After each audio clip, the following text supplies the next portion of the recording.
May naisip ako. Doon na tayo sa Manila tumira. Sa bahay namin.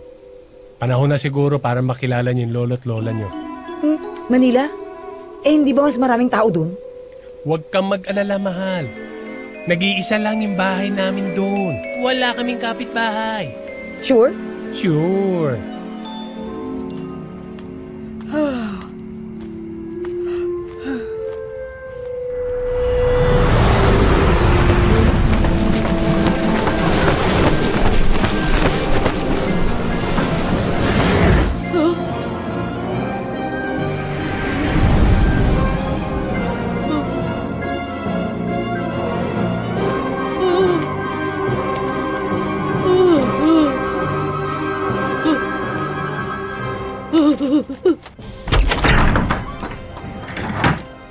Akala ko ba nasa isolated place ang bahay ninyo? Kala ko din eh.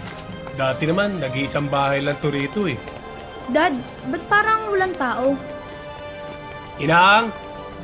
Itang! Nag-abroad yata yung mga magulang ko. Ah! Si Labo. Dito rin nakatira yun. Labo! Mukhang malabo yan, may bu. Tignan mo, may mga balot ng mga muebles. Wala lang tao dito. Eh di okay. Solong-solo natin ang lugar. Ano ginagawa niyo dito? Sino kayo? Bakit kayo pumasok dito? Trespassing kayo! This is a private property! Labo! Labo! Busbo! Labo! Labo! Busbo, Ako mabuti to. naman bumalik kayo. Dad, yan namang lupa. No, bunso. Kaibigan siya ng daddy mo. Kaibigan niyang duwende. Mahal. Siya nga pala. Siya si Labo, assistant ko. Caretaker din dito. Asan nga pala ang inang at itang? Ano ka ba, Busbo? Matagal ang kapiling ni Lord. Hindi ko nga alam kung paano ka hanapin nun eh. Akala ko nga, kinain ka na ng mga aswang eh. Mang Labo, hindi po namin yung gagawin kay Daddy. Ano sabi mo? Labo. Mula ngayon dito na kami titira ng pamilya ko.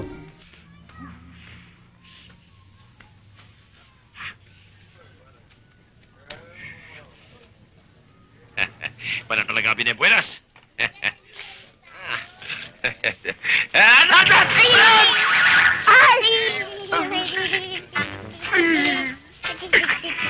Sorry, Mang Paboy, ah.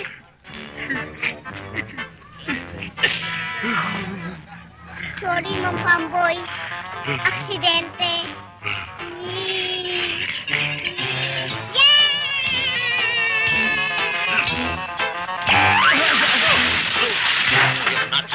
Ang arak-arak kasi dyan.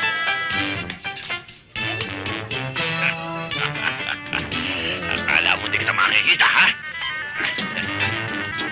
Ika na yun. Pinaliligo.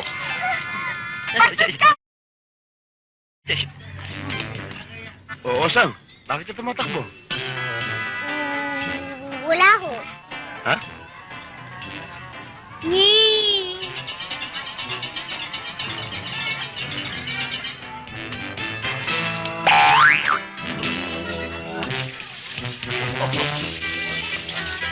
Huli ka rin.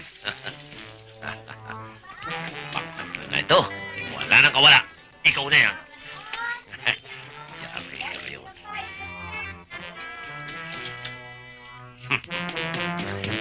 Dahil sinuwa ko sa uniforme ko, lahat ay maabuti na.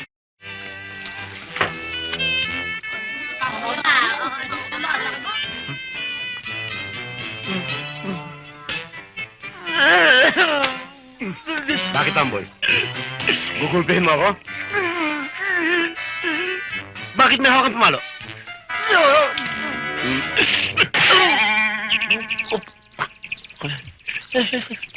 Ang dami, Hebon. Nag-aawitan. Dito tayo. Wow!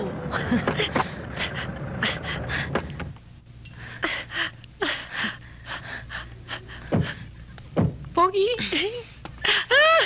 Amerika! Titignan mo! Tumahimik ka naman dyan, nakakahiya ka na, kanina ka pa. Alika. Ay, naku, lamig. Bag mo. Ate, sarap ng hangin, oh. Ganda. Ay, ate, tignan mo, Uy, uy. tignan mo.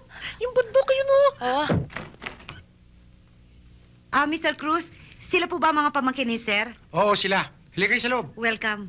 Tuloy na kayo rito. Dito na kayo matutulog ngayong gabi. Ay, ate. Si Tayo. Ilitato siya rito. Yang si Tasyo, ang tsuhin ninyo. Bakit? Kamukha ba ng tatay nyo? Oo, kaya lang wala ang bigote tatay Tsaka namin. pareho sila ng ilong. Para sila pinagbiyak na skating. Maria. O, sila ang mga pamangkin ng Sir Tasyo mo. Jack at saka si Jill. Magandang araw ho. Ipasusundo ko na lamang sila sa tsuper ko bukas alam mo babasahan ko na lamang kayo ng last will and testament ng Tasyo nyo. Ay, naku, ate, bukas makukuha na natin yung kay Mara iniwan sa atin. Pasita, dali mo na sila sa kanila mga kwarto, ha? Maiwan ko na muna kayo't marami pa akong gagawin eh. Si Pasita nang bahala sa inyo. Ay, Hilario, tigil-tigilan mo nga yung bibig mo. Tingnan mo, nagalit tuloy yung ale. Talagang ganyan lang ugali niya. Pagpasensyahan nyo na. O paano? Mauna na muna ako sa inyo at may gagawin pa ako sa opisina. Magkita na lang tayo bukas na umaga. Okay? Opo, Tony. Salamat po. Ikaw na ang bahala sa kanila, ha? Oo, Sir. Okay. See you tomorrow. see you. Bye. Tena ho, ituturo ko na ho sa inyong kwarto niyo. American citizen ba siya? Ganda ng mata, no? Halika kayo.